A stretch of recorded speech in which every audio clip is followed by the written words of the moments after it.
right. Hey, everybody. We back again. We back. All right. And I'm Spencer. And of course, we have our licensed clinical therapist, Naz. Dr. Bebop and Rocksteady. I don't know which one is which. I'm sorry. Hello, everyone. Dr. Nas. Good for you. This is the Different Spectrums podcast where we talk about movies, shows, and the mental health aspects that surround them. We also like to have some laughs, so don't take us too seriously. I do. It's up to you. Nice. Also, don't forget to run up those likes for us. We'd really appreciate it. Thank you. And on that note, please also check our Spotify polls. They help with engagement as well as kind of gets an idea of what you're feeling throughout the pod. So go check them out. Check them out. Have some fun. There you go. Have some fun. It's fun. Have some fun clicking on the polls. Yeah. Well, do you like murder? Do you like murder? Yes or no?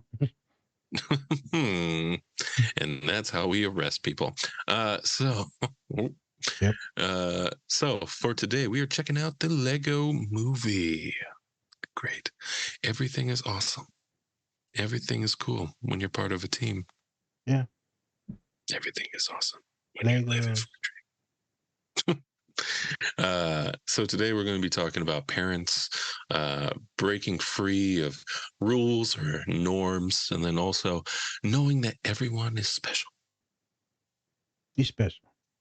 You're special. So my father calls me. He said, you're real special. You know that, right, Nas? I said, yep. Yep. You want the special one.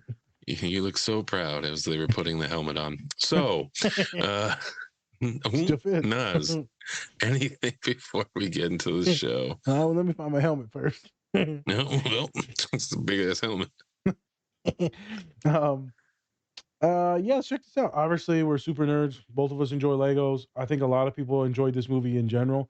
It's pretty popular. Lego movies, Lego Batman, all the Lego video games. I think there's like at least like 7 of them. There's a lot of them. There's a lot. And we know this is a highly done recreational like activity, right? Hobby for a lot of folks that are on the spectrum. So for those of you Lego nerds, strap it on. Let's strap in. Let's strap it in. Strap it on, folks. We're about to get into it. Let's get into what? Let's get in it. But no, all jokes aside, excited to kind of talk about this. Especially just nerd out about Legos, but we talk about family, conformity, norms, but I think this time we're going to talk about some individuality as well and kind of how to navigate that without some of these societal pressures and norms that many of us deal with, whether you're neurotypical, neurodivergent, it doesn't really matter. So we'll get into that. All right. Let's have some fun. Whoop, whoop. Whoop, whoop. Hey everyone, I wanted to give a special shout out to our collaborator, Two Nerds Candle Company. Not only do they have great products, but they are also giving back to a great cause. You can tell that they take a lot of pride in making their candles. My favorite is Spock's Monday Coffee. They are also donating 10% annually to support Women in STEM, which stands for Science, Technology, Engineering, and Mathematics. You can use our code DSP or go to our link tree to get 20% off your entire order. We think that this company is great, and we think you will too. So go check them out. Back from the dead, Bukowski? Well, you're too late. Skeletrons, get it!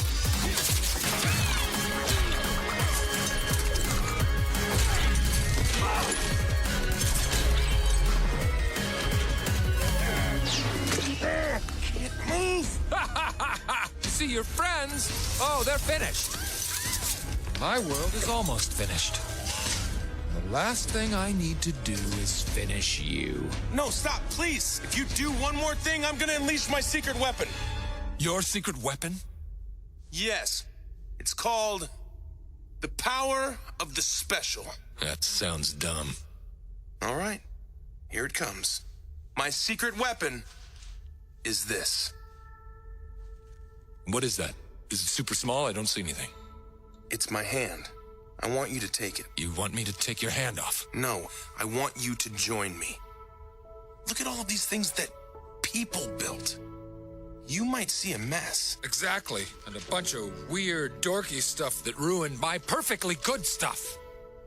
Okay, what I see are people inspired by each other and by you. People taking what you made and making something new out of it.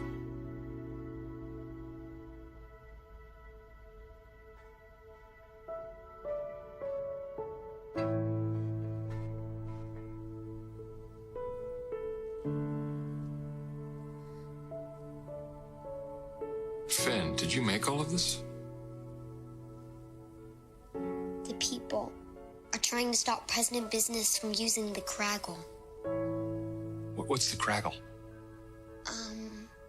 It's in there. In here.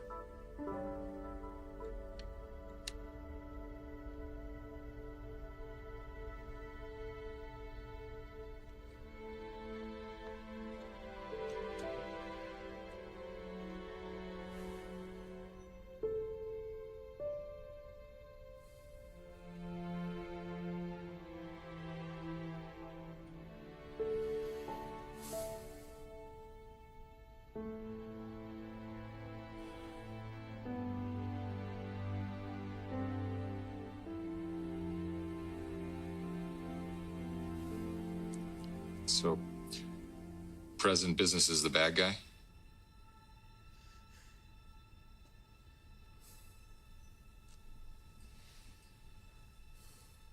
If the construction guy said something to President Business, what would he say?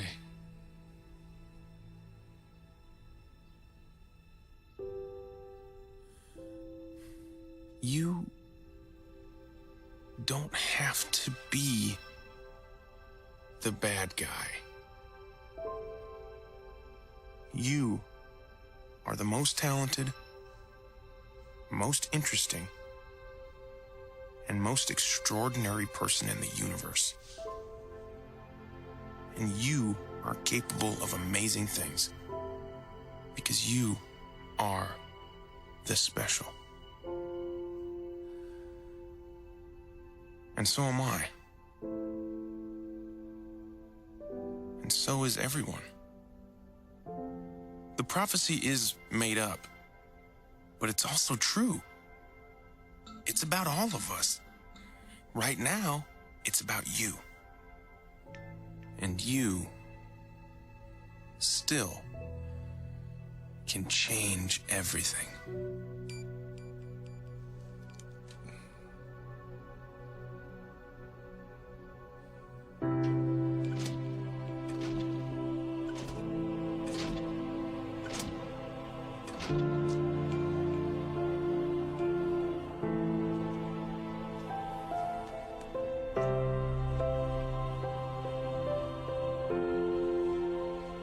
We got a hugger.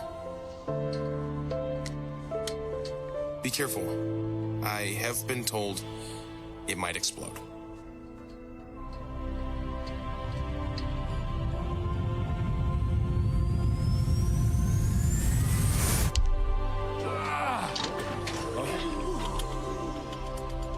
Emmett, thank you. And I just want you to know from the... Hey everyone, before we get into the show, please check out our collaborator, Bubs Naturals. They sell a variety of health and wellness products, including collagen peptides, MCT oil powder, coffee, apple cider vinegar gummies, and other amazing products. Go to bubsnaturals.com and use our code DSP20 to get 20% off your entire order. And with that, let's get into the show. Ready when you are. Dog. I can't see your face, so Yeah. all right. And we are back. We're back and we're live. In a I don't know what in costume the, mask this is, but it's the devil. I don't know. it looks like an Asian gang's dungeon room Some mask. type of. My boy said what it was. I don't know what it is. Kabuki mask. All right. So We're back, and yeah, Nas is dressed as a demon. As a snaggletooth demon. Yep, finally showing those real teeth. I like them. Well, as you know, folks, Halloween is around the corner, and we're very festive here at the Different Spectrums podcast. So Yes, festive. you're welcome. Festive. Yes, nobody else got that memo, aka me. But you know what? That's fine. We just need one person in a mask at a time, I guess. That's it. All right. So before we get into it, please go check out our collaborators. We have Bub's Naturals, Cure Hydration, Silver Dollar Candle Company, Pinfinity, Two Nerds Candle Company, and then also Cat and Raven Company. You can get up to 20% off if you use our code DSP or DSP20, or you can go by our link tree and click on one of those and see how much you can get off of your order. Yeah, it's also in the caption of like every post. Hey, there you go. So go check out our great collaborators. Also, don't forget to check out our merch. You're different, but not less. Not less.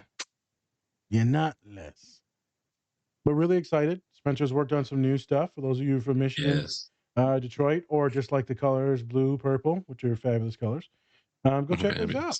Yeah, we'll start making some posts about them tomorrow. Yes. So go check them out. And if you are a fan of certain sports teams in Michigan or in Minnesota, go check them out because they're pretty special. Check them out. Check them out. All right. So with that long introduction, we are checking out the Lego movie today.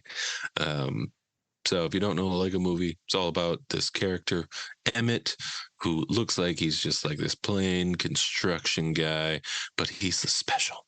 He's a prophecy foretold of a special. Yep. And that's Emmett. And so now he's trying to find a way to, be the special around all of these different people who look like they have all these unique talents of master builders, as they call them, that can create things just by like sight and memory and make all these cool vehicles and things like that, while Emmett can only make a double-decker couch. Yes. Yeah. Yes. Damn. It's a double-decker couch. I know, right? That's all he can make. And it's a great story of following I guess norms, and how sometimes we need people around us who break us out of our kind of normal modes, and kind of give us to be a little bit more creative. And I love the story. I love the directors too. It's by Phil Lord and Chris Miller, the two guys who made 21 Jump Street. Okay. So pretty great. But yeah, so in the scenes that we checked out, or in the scene, we have President Business, who's the bad guy, the white man, played by Will Ferrell. And it's the ending of the movie where Emmett's about to face off against President Business. Instead of fighting, it's more about having a talking. And we get these flashes of, the Legos, and then in person of what's actually happening. And we see that Will Ferrell's character is, he's all about business, and he's all about, keeping to that conformity and not bending the rules at all. And they use this thing called the Craggle, aka crazy glue, to stick all of the Legos there, so you can't take them apart or anything. They have to always stay the same. Yeah. Yes. And so this scene, I really like this scene because it really kind of opens up about, for me at least, opens up about how your daddy issues. We want, yeah. Well. That's a whole box of shit. We need some crazy. That's a whole different show. That's a whole different show. I've been hurt. I'm sorry. Go ahead. But I liked it because the dad kind of realizes that his son is not happy. And so now he has to see from another viewpoint kind of what's going on. And now he sees all of these different signs that are posted being like, do not touch, stay away, and stuff like that. Now he's kind of pushing we kind of see that he's pushing his son away instead of kind of bring him together, building Legos, which they should build Legos with your kids, people. Do it. May save their lives. I don't know. They could. It Could could also kill them if they eat it. All right. Well, Yep. and let's be honest, Legos are expensive. Like that dude had a whole basement. Yeah. Like that was crazy. Yeah, they're affluent. They got. I'm about to. But that's a house you rob. My dad's got a whole Lego set. What's the address? What kind of Legos? What? 7525 North Western Ave. Oh, okay. Yeah. Mm-hmm. Oh my gosh. And then we also kind of have Emmett, the main character, talking to Dr. Business and telling him that you don't have to be the bad guy. You don't. You don't have to. You don't have to do that. So Nas, what does this clip kind of look like in real life? We saw real life, but what does it look in real life? In real IRL. In IRL. The IRRL. That in one too. real life. The real. In the live action. Oh my God. How do you work as a therapist? I don't know. I don't get it myself. I don't get it myself. I actually just pull out Legos and we just talk through them. Wow, look at that. In actuality, I think the biggest takeaway from this is probably, the dad being very harsh and critical. I think the word would be critical. Perfectionistic, strategic, more militant on a lot of things. And I think that messes up a lot of my students. I mean, to each his own. I get some parents are going to want you to do it this way, that way, this way. And, it's my way, the highway. Like, I get a lot of that. But there's also like a certain amount. It's been a while since I've watched this movie. We shooting this pie right now. Good, one of the homies dropped out on us. We supposed to have a guest, but now we stuck doing Legos. And so I think, all jokes aside, like this is a wonderful movie. It's just been a while since I've seen it. I think that clients that go through a training like that, a growing or maturation childhood like that, by the time they get to the university level, dude, they're wound up, And in undergrad, they're grinding, and then they start freaking out because this ain't high school, this ain't Kansas anymore. Shit's hard. And you're taking some hard classes, you're meeting a lot of people, there's a culture shock, you're living with someone you don't know. They're weird, they're drinking, they're super chill, maybe they're avoidant, who knows? It's just a lot of shit to deal with. The dining room court food fucking sucks at the collegiate level. It's just a lot. And so with that change and with all of that pressure from the family, it can be very overwhelming. And one little crack, one little small thing can derail everything, lead you into a massive panic. And then as soon as you start to do poor and you're not used to doing poor with a father like that or a mother like that, that can lead to some major spirals of worthlessness, shittiness, suicidality if it goes on long enough, because you're like, I can't take this home to dad. Right. I got some of my kids' parents that are like international, and they be like, I can't go back to China or, somewhere in the Middle East, Korea, any of the Asian countries, India. I can't go back. Like I'm like, oh, it's fine. Like, you'll get a job. They're like, you don't understand. I'm not getting no job. Like, you have to have a higher degree. I'm like, oh shit. They're like, you don't understand. If I get kicked out, then I get kicked out of the country. So there's like a lot of pressure that's different for a lot of folks. I think Spensis resembles, in different ways, first generation students that maybe come from more impoverished areas, Black, Brown, Indigenous, right, BIPOC. That there might be some pressure, but the pressure is like internal. You want to do this to make people proud. You're trying to change economic statuses for your family, your lineage, everything. Like, it's a big fucking deal. Which leads to a lot of that perfection, which leads to you using that cement glue, or what is it called? Crazy glue. Yep. Crazy glue. So perfectionism is tough. And with increased anxiety, increased obsessiveness, so more OCD-like tendencies. OCD is an Mm-hmm. anxiety-based disorder. So if you're already more anxious and then you start to get really OCD on something, obsessive, it's probably going to be most likely negative thoughts. Those negative thoughts are going to tank your mood. You're going to keep studying and grinding. You're not going to retain shit. You're not going to sleep. It can get real weird real quick. Mm. Let's say you're not in school. It's going to manifest in a different way of perfectionism. Um, Real good example. We are going to do a podcast on the Netflix show Sex Education relatively Mm-hmm. soon, hopefully. And one of the characters, first 3 seasons,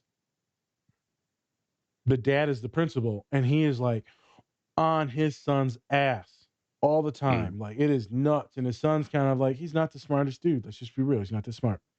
But he Mm-hmm. never gets the ability to like fail. And so he becomes like a dropout and an idiot and cheating. And he never tries because even if he does try, he's never going to impress his dad. Mm-hmm. There's just no room for growth. It's just failure. It's so regimented and strict. And with parents like that, it becomes very abusive. Mentally, emotionally, sometimes physically. But mentally, emotionally, you leave that thing feeling like shit. Or you leave that thing thinking that you're pretty good, but you always still feel like everything you do isn't shit. So you come to my office, I'm like, you're doing good. And they'll be like, you're full of shit. I'm like, but look, you're getting B's. And they're like, I'm about to kill myself. I'm like, oh, damn. I should get right real deep. No, you doing pretty good, dog. No, I'm not. I kill for a beer right now. I know. I'll kill for a beer right now. Student, like, I'm not going to finish the rest of that, but student, like, I'm not doing well. Uh-huh. Um,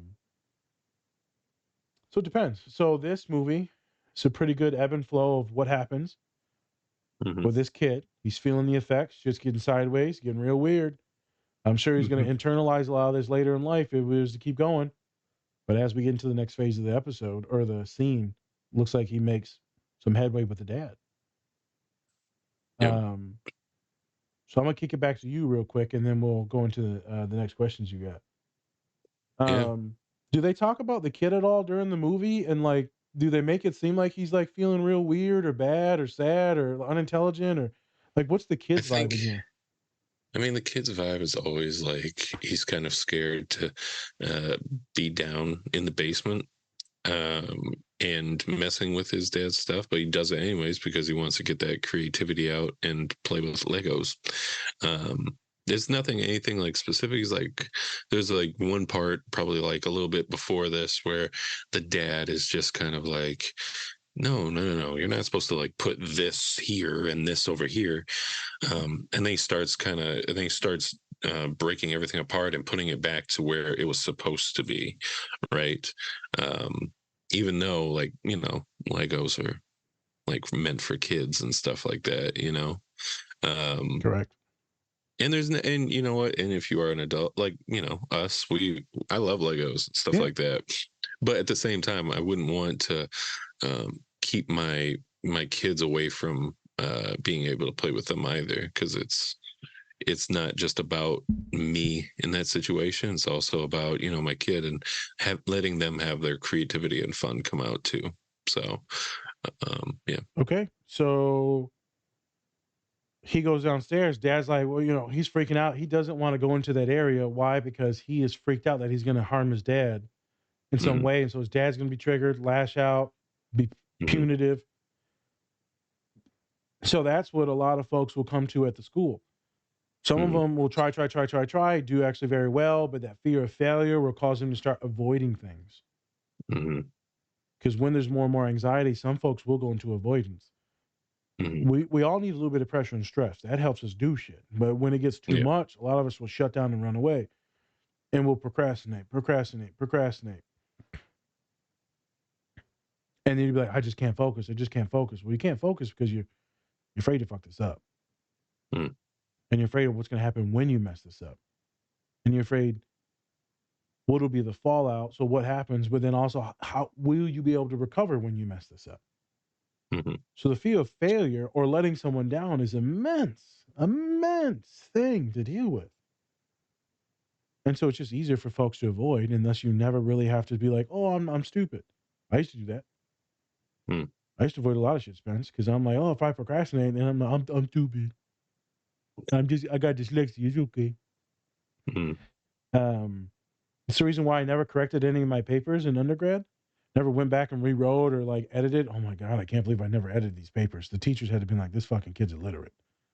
Hmm. They're like, they had to have been. And then I got to graduate school and they're like, nah, you're not fucking stupid, man. Like, yeah, I know that. What you about to say next, though? I feel like there's a button there, though. I'm like, what you about to say? You about to call me stupid, ain't you? And they said, you're not stupid. Look at all the research that you put into these articles, into these papers. You do the most research out of every single student in your graduate program. I'm like, oh, shit. They said, obviously, you're compensating because your writing skills fucking terrible. You need to go to the writing center. You need to start reading this shit and editing. They're like, do you actually read this shit? I'm like, nah. What? Read it. What? Because why would I read it if I know I fucking suck at writing? Just turn that shit in, get my D on the paper, get my A on the test. I'm Gucci. They're like, no, you're better than this. And the teacher goes, you need to do 9 edits. What?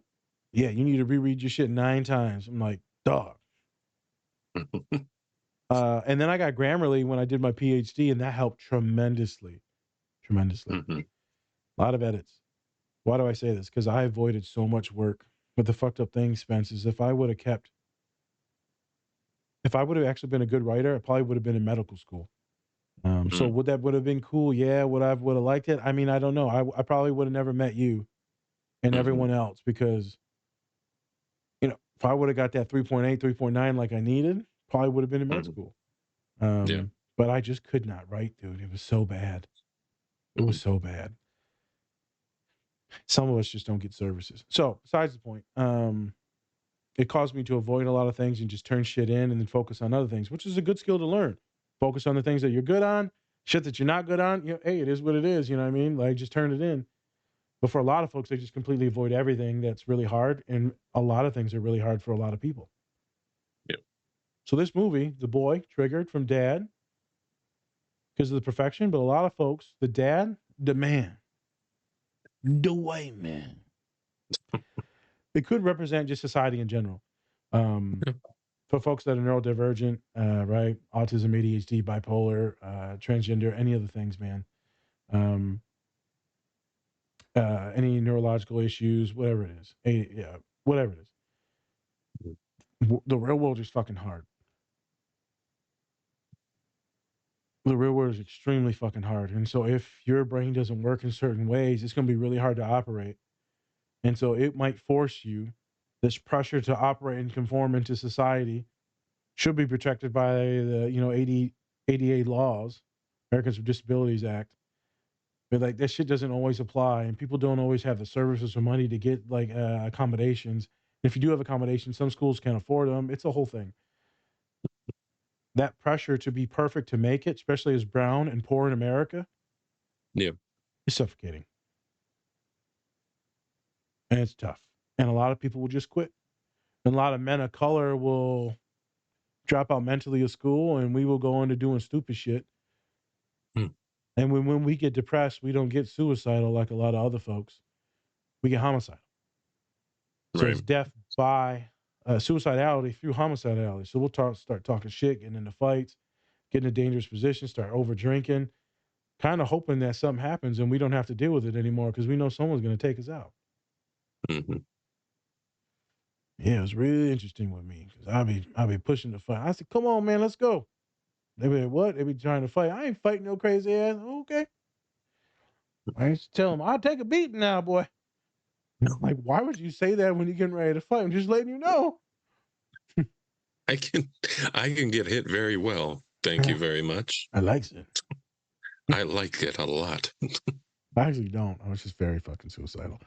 Yeah, I think things were weird. So I actually think this scene meant much more than what I originally thought in the beginning. It could be a parental figure, it could be an auntie, an uncle, it could be an entire culture, it could be entire geographic, like population, societal norm. And it could be many different things, or it could be your own mind shitting on you because of the obsessive compulsive issues and what you think you should. Good scene, Spence. Oh, thank you. Bitch boy. All right. Well, thank you. Appreciate that. All right. So, how would you work with somebody who is going through what's happening in this scene? Give up. Okay. Well, and that's the show. Different Spectrums Pod. Collaborators, we're out. Good luck, motherfucker.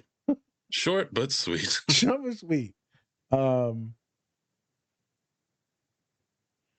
It depends, man. Yeah. For some folks, it's getting back to basics, aka like what's good, what makes you feel good. Why are you here? Why are you in school? Why are you in a trade program? Why are you just working this job? Like, what is it all about to you? And how can we break away from some of the things that are going from the family, but also understand that the parents may not hate you. They want the best for you. They just might be really shitty at delivery. How do we maybe set some boundaries with parents if we can? Oh, but they're paying for this and this and this.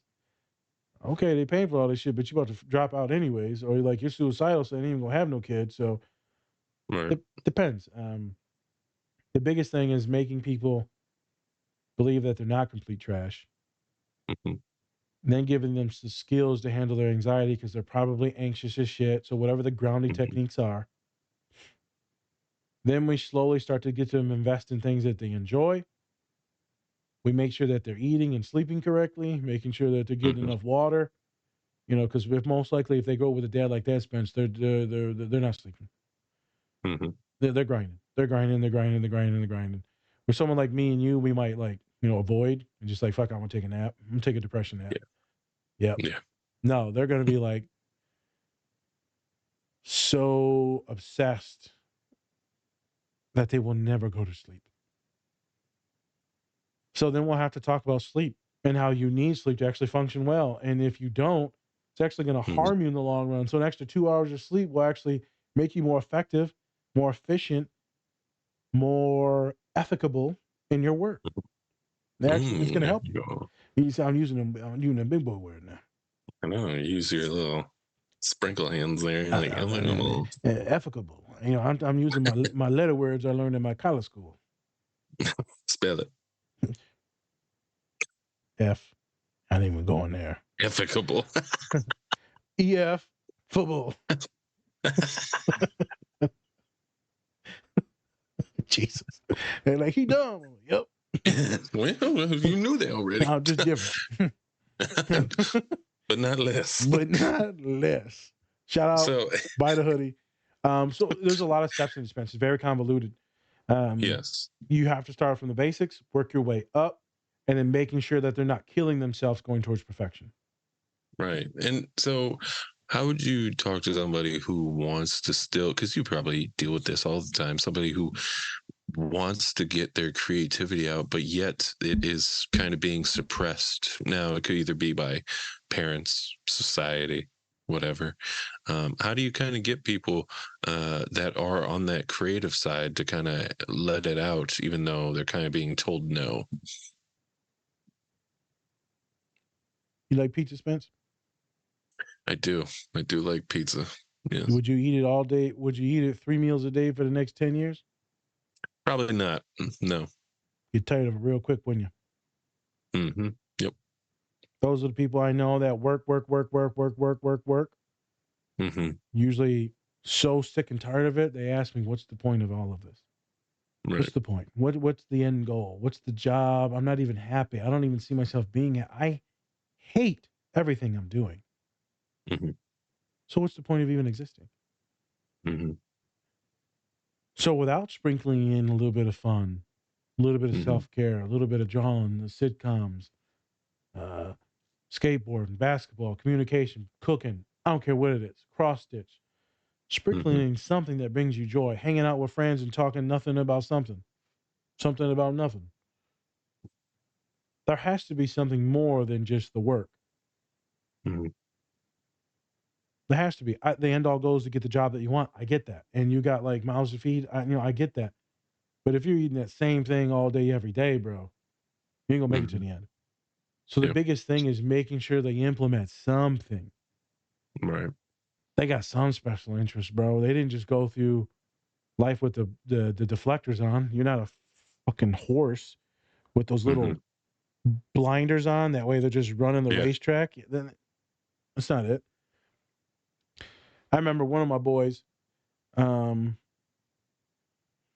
who's messed up, man. He was an international kid, man, from India. And they said, I was in the school now, and it's so competitive, and you don't get to do nothing.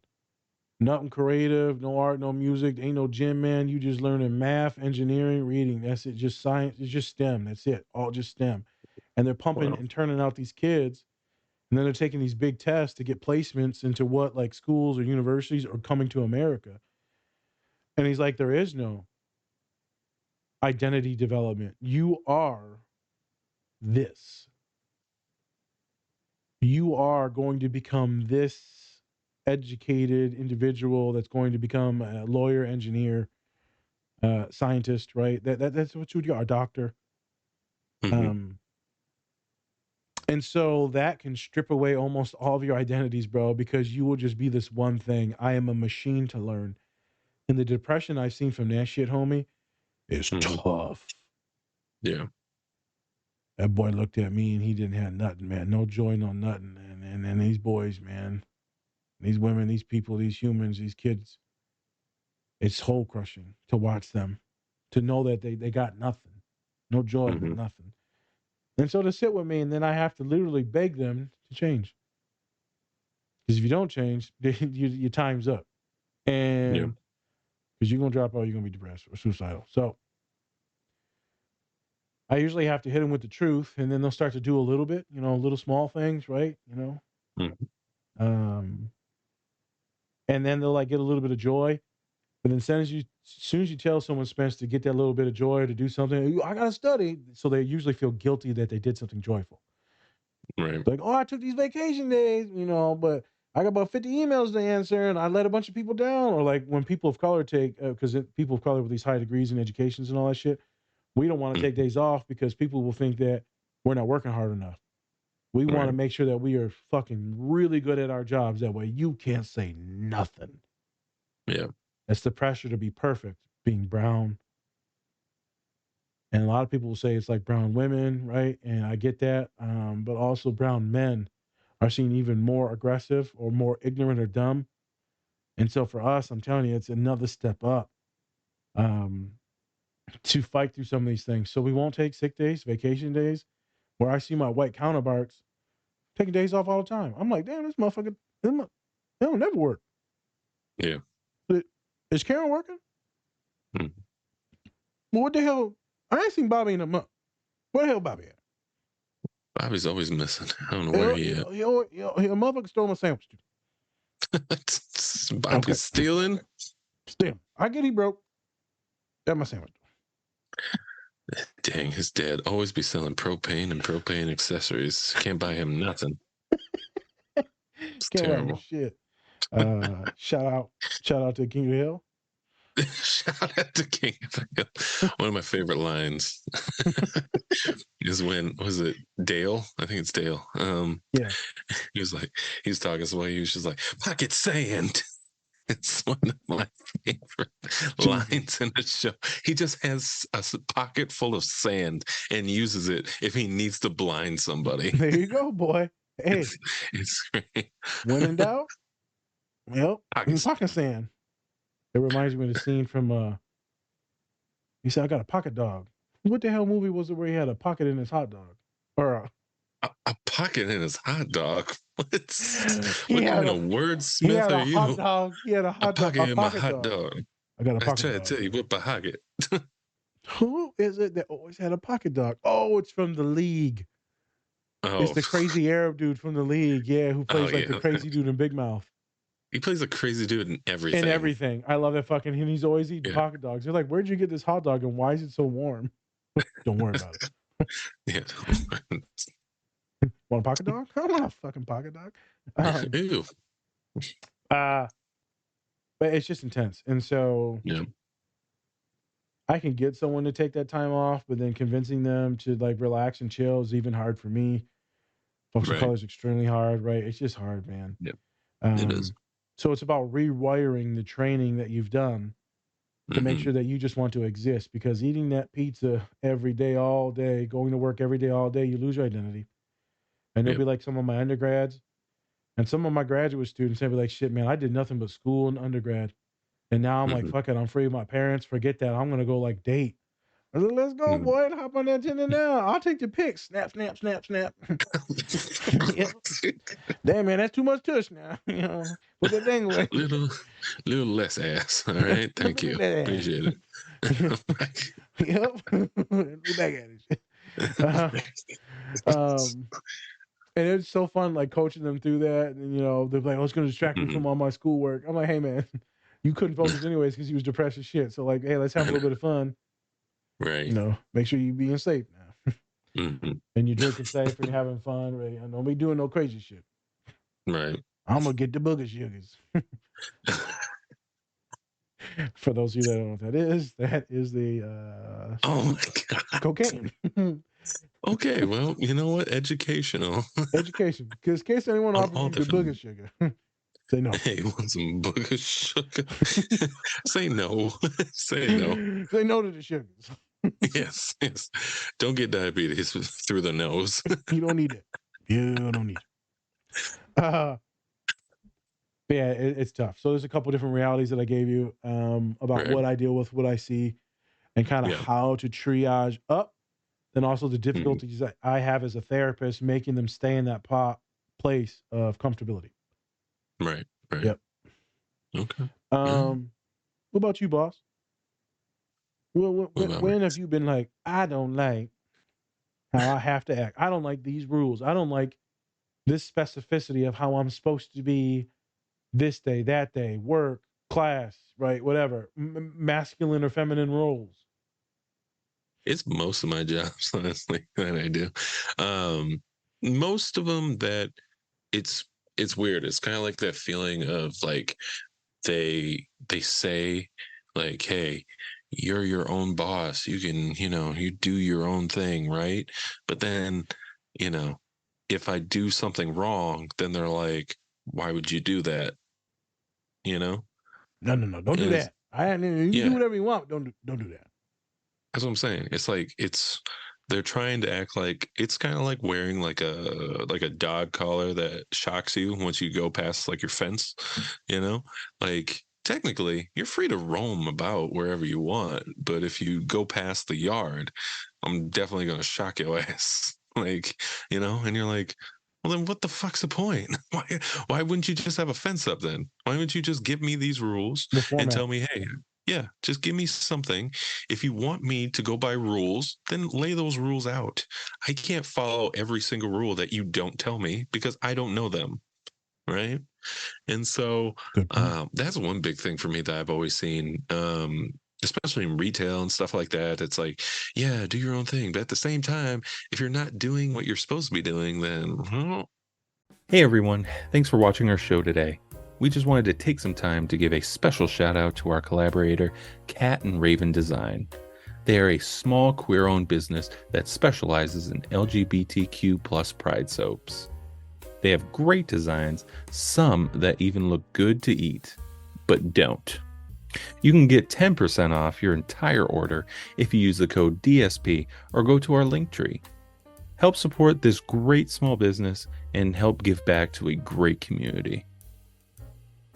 Hey, this is your co-host Spencer, and I'm bringing you a special message from our collaborator, Silver Dollar Candles. They have great scents to go with great messages, just like Best Dad Ever, True Crime and Chill, and my personal favorite, When This Candle Is Lit, Give Me That.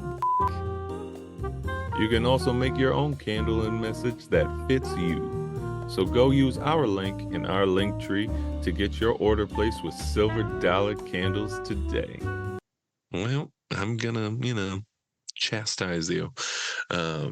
That, and then it's also like, if they can't come out and say it overall, but it's like I can't just be quote unquote like manly or anything, right? God damn It God damn God damn it again. did. So for everyone that knows that for some reason Spencer's computer that's a Mac and it's Zoom, whenever he does facial or like hand gestures, it just dropped confetti down. That was awesome. It was a serious Yeah, moment too. it was, and then it got ruined. Of course. Thank I you, wonder. Zoom. I don't know if Appreciate you have settings on for hand gestures. It could also be that too. it. I want to know all the hand gestures so that I I can do know. them, and then won't do it when I want them to. But it's fine. Um, Nope, that one don't work. why did white stuff hit your face?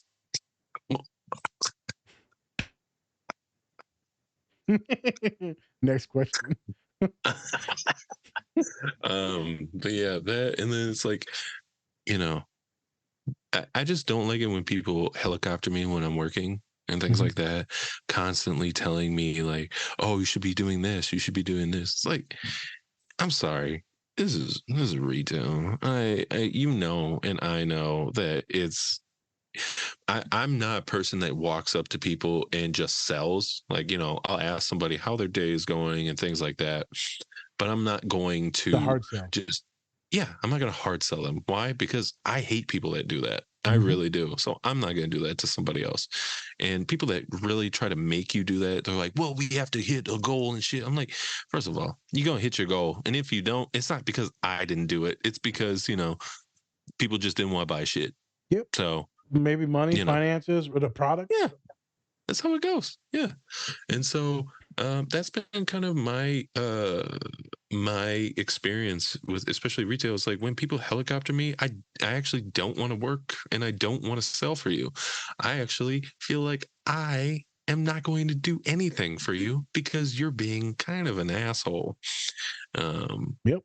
and that's been like my experience and stuff, and those are kind of the things that I kind of take a little bit personal, because I'll work hard for you, I'll do all that stuff, but at the same time, like if you constantly telling me I'm either doing something wrong or not doing well, and I'm like, well, then what's the point? Like you said, and that's how you brought it up, is like, why am I going to act like I can do anything right when I know I can't, So you So, avoid, you shut down. So literally, yeah, exactly what this Lego movie scene was, Spencer.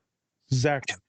You're so not afraid to fail anymore. It's not about you're being hmm, afraid. You're just sick of failing and yeah, feeling like shit. So you're like, what's the point? Everything I do is wrong. right, So why would I go in there? So now I'm just going to avoid having these conversations. And yeah, surely, slowly, I'll probably quit or you'll probably fire me hmm, because yeah, you never really guided me, gave me the information. You can correct me, but you never right, gave it in a way to affirm and validate me, to push me to do yeah, better, to maybe point out two positive things, one refinement. Um, right, yeah, there's a way to get someone to change without being like, no rules. This is what we're doing. Go fuck yourself. yeah. And I think that also comes with, like, I understand like there are tons of people that work in certain places and you Yep. can't, and sometimes you treat people the same way that you're treating everyone else. But that doesn't help people who actually want to, who actually already see themselves in a certain way and know that, like for me, for example, sometimes I'm my worst critic because I can really Most point people the are. shit. Like I know I'm doing something wrong. I'm like, I probably shouldn't have done that. And then I kind of internalize that and I do it and I beat myself up over it. Right. I don't need you to come in and then tell me I'm already doing something wrong. Just tell me what I could do better next time, and then we can go from there and Yeah, things like that. You know, but yeah, and I think, like you said, it's all. I think it's more about treating every person a little bit differently than just the same person over and over again. correct. So in this scene, he talks about like everyone's a special and every human is special. And so we need to Yeah, realize that you don't just treat people the way you want to be treated because that's the way you want to be treated or right. that's the way you were treated. And so treating people the way you were treated is just re traumatizing people. That's not Hmm, very efficient or effective or equitable. Keyword equitable. hmm, We don't want equality to treat everyone the same. You treating everyone like shit. That don't work. Well, right. Bobby responds to being treated like shit. Well, maybe someone need to talk about Bobby about, the trauma because being treated like shit ain't a good thing. Oh, Um, so getting to know the individual and pushing and motivating them in the positive ways. You want a wonderful example of this, folks, on how to mm, love someone in the team as a supervisor? Ted Lasso. oh yeah. You want to watch something cool from Minnesota? Mighty Ducks. There's certain ways to push people. Hmm, with also love, support, validation, certain ways to coach people into doing things. I mean, remember this, folks. Whenever your parents tell you to clean your room, you don't want to clean the damn thing no more. So there's ways to get people to do things without being, clean your room, damn it, right? You keep badgering, you never want to do it, right? It makes you actually dig your heels in more. I don't like y'all, man. I don't even like y'all, man. Come on, man. I'm crying now, man. You know that's how y'all act. I mean, that's how I act. Trauma. Hashtag trauma. Hashtag trauma. Hashtag trauma. So as we talk about everyone being special, right? There's certain specialty buttons to get us to become these master builders. And not all of us are really good at some things, and some of us are really good at other things. And so it gets into that thing of Spencer we always talk about. Not everyone on the spectrum is going to be a genius. Not all of them are going to be an engineer, a mathematician. Not all of them are going to be savants in reading and music, arithmetic, or whatever it is. It doesn't matter. Most of us going to be average ass folks, and we'll have a special interest of like sports or names, dates. Maybe some of us will just like really like music. Maybe some of us will like certain animes, but like there's not, who knows? There's no monolith of what autism looks like or what anyone looks like. So to push everyone the same over and over and over really doesn't allow them to grow, because maybe they like other things. Allow your child to experience many things. Allow your student, mentees, to experience some things and guide. Ask questions. Ask questions on how they get consent. Consensual. It's all consensual. But real shit. Consent is like a big deal when you're pushing someone. Like, how do you want to be treated? How do you want to be talked to? Like, how do you want me to push you? How do you want me to navigate you? I tell people in this therapy, you the boss. You the boss. You the boss man. What do you want me to fucking do to guide you into this? Do you want me? I told one student, I said, you don't do well with love. And like affirmations, you want me to just yell at you? Because I'll yell at you now. And she just starts cracking up. She was like terrified. She's like, this working. I'm like, we need to talk about why this is working, because you fucked up. You got problems, girl. You got problems, white girl. You got problems. What'd they do to you?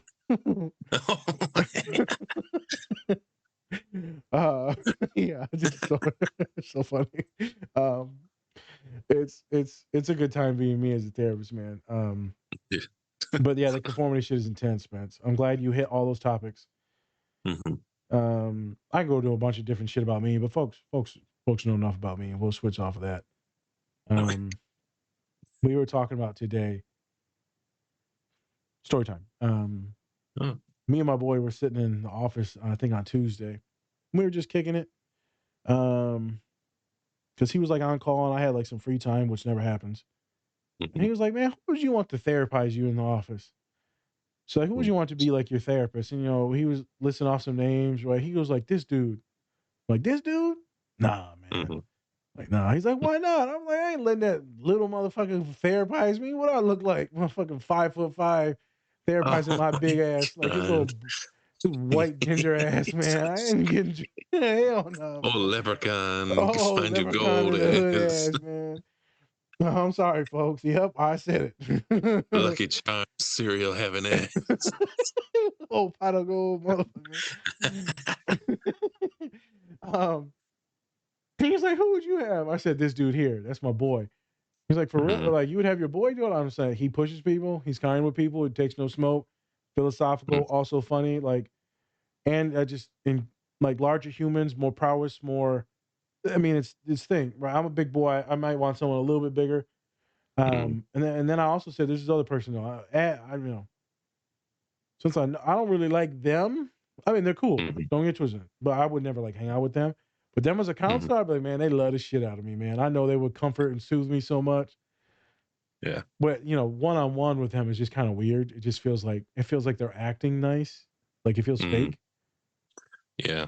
But it actually is real. But as a therapist, I would like it. But as a human, I like to talk shit. And so I don't know if this person likes to talk shit.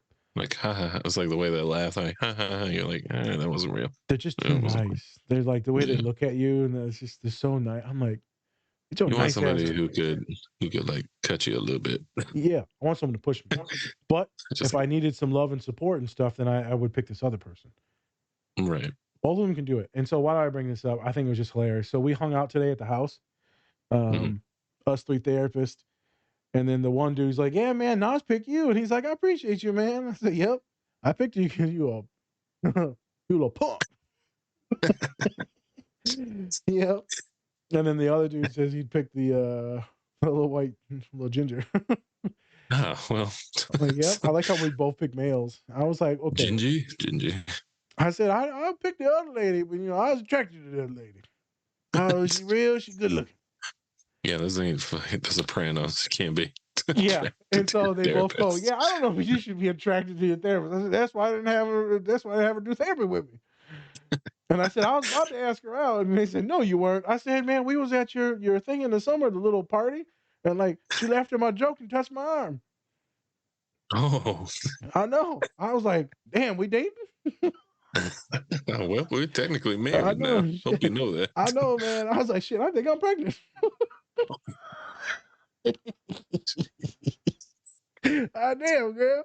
Shit, she put it on me. Oh my God. Jesus Christ. She put that thing on me. Just one touch of my arm. I was sweating bullets. I was like, I just looked at it. She just looked at me. I just looked back at my arm. She had a grease palm. Oh my God, dude, I was sweating so bad. When she gave me a hug, she's like, give me a hug. And I gave her a hug and I could just feel my shirt like, Ain't that the worst when you're sweating and they're like, oh, come here. Like, no. no. Get your ass away from me. I'm like a freshly basted turkey right now. You're just like Kramer and Seinfeld when he turned into a turkey and he was waving his little wing. Like, motherfucker, how you got gravy on you? You bathe in gravy? Yeah, I sweat gravy, bitch. I'm diabetic.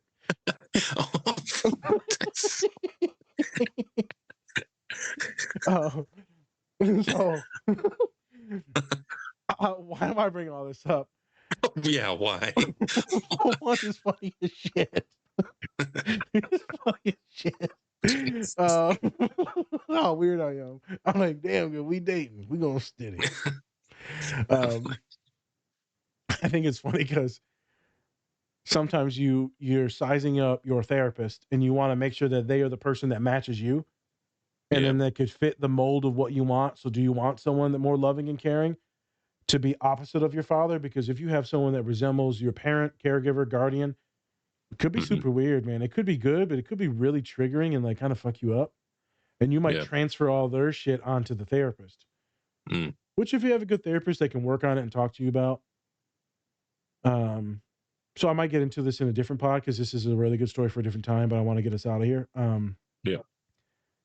I had a client that, we were talking, and then they said some stuff, and then I checked them on some things. Not checked them, but I talked to them. Like, man, I think you did this wrong. And then they defended it, which was fine. And then we had a little talk, and then they just lost it. They just lost it, Spence, and they just started sobbing. Wow. And so we might get it into the next pod, but they put me in the role where they thought maybe I think I was the parent. And then I had rejected them and like was going to leave them or put them. And I said, kiddo, I ain't going nowhere, man. I got your back. I got your back. You are awesome. And someday you will make someone so lucky. You don't even understand. But you are the star of the show. And they tanked. I let them chill for a minute. I got up. I said, you need a hug. And they said, yeah, I would like one. So then we went in the hallway and I gave them a hug and then they took off and they cried all the way down the hallway. So why I say this is because sometimes the parents will fuck you up so much that you'll get triggered because someone may do something and then you'll think that, oh, this is what's going to happen because this is what happened in my past. Not everyone's going to do that.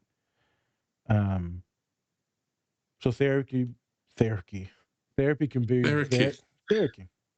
Sponsored by therapy. Therapy can be very therapeutic to finally see something that doesn't reject you automatically Whether you messed up or you think that you messed up, it doesn't matter. We're going to sit and we're going to talk about it. We're going to work through it, validate it, and keep going. Therapy can be a very powerful tool just to rewrite all the traumas and shit on moments from the past. So that's why I wanted to end it on. And then, you got this little boy that strapped him on, checked the dad, showed the dad love, and said, hey, man, you can change. And the dad's like, damn, look at this kid. It's more mature, more loving than I ever was. Dad gets down, hugs the boy. And what's the boy say, Spence? He's a hugger. He's a hugger. Little shit. Oh, he's a hugger. He's a Yeah, hugger. that was the most awkward hug I've ever seen in my life. It was. I'm not gonna lie. It's like the one I gave It my was boy very when he left today. I was like, yeah, slapped his ass. Ran the Good dish. job. Yeah. Good job. Nice Good hanging play. out with you. Good play. Back on the football field. Sorry. Yeah. Damn, you got a little jiggle back there, but now hold up. All right. Boy, you need some squat. And with that, I'm going to end it on that. And on the on tushy that. slap. Yeah, so awkward. Oh my gosh. So thanks for joining us, folks. We really appreciate it. Yeah. Like I said before, go check out our collaborators in our link tree. You can get up to 20% off. And you can also check out our link tree. Do those things. And then also go check out our merch. We have some great things coming up. Great things already on there. Once again, on the link tree. But if you're a fan of, Minnesota and Michigan sports teams, you'll love our new Just saying. I guess, yeah, our new like shirts and hoodies that we're coming up with. So Yeah. go check them out. But yeah, thank you everybody for watching. I'm Spencer. That's nice. This is a Different Spectrums podcast. All right, everyone. You know what it is. Much love and take care of yourself. Or don't. And that shit's up to you. Remember. Okay. Bye. See you, everyone. And remember, the pod right here that's releasing right here, Yeah. right there, right there, right Yeah. there. Go ahead and check it out. That's the one that's most recommended for you. Check it out. Peace.